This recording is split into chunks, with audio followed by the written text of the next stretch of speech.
दहशत माजविण्याच्या उद्देशाने देशी गावठी कट्टा पिस्तूल बाळगणाऱ्यावर स्थानिक गुन्हे शाखेकडून कारवाई।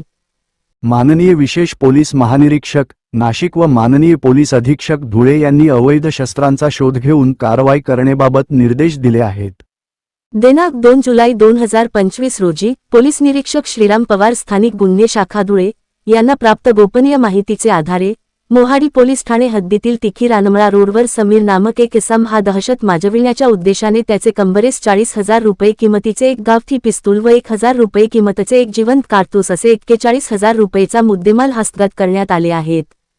सदर आरोपी विरुद्ध पोलीस कॉन्स्टेबल जगदीश सूर्यवंशी स्थानीय गुन्हे शाखा धुळे यांचे फिर्यादीवरून मोहाडीनगर पोलीस ठाणे येथे गुन्हा दाखल करण्यात आला आहे। तिखी रानमाळा रस्त्यावर मोहाडी पोलीस स्टेशनच्या हद्दीमध्ये समीर हारून खाटीक वय 21 हा तरुण एक अग्निशस्त्र पिस्टल आणि एक बुलेट असं स्वतःजवळ बाळगत असल्याबाबतची गोपनीय माहिती मिळाली होती।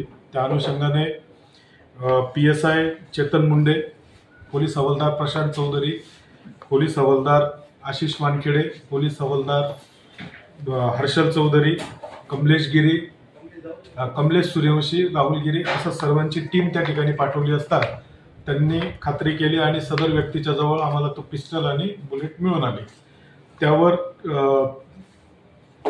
भारतीय शस्त्र अधिनियम कलम 325 प्रमाणे मोहाडी पोलीस स्टेशन येथे गुन्हा दाखल करण्यात आलेला आहे व मोहाडी पोलीस स्टेशनच्या वतीने पुढील योग्य ती कारवाई करण्यात येत आहे। सदरची कारवाई धुळे पोलीस अधीक्षक श्री श्रीकांत दिवरे, अपर पोलीस अधीक्षक किशोर काळे यांचे मार्गदर्शनाखाली स्थानिक गुन्हे शाखेचे पोलीस निरीक्षक Shri Shriram Pawar, PSI Chetan Munde, police head constable Prashant Chaudhari, Ashish Kumar Wankhede, police constable Rahul Giri, Kamlesh Suryavanshi, Jagdish Suryavanshi, Harshal Chaudhari व चालक police head constable Sanjay Surse अशांनी केली आहे।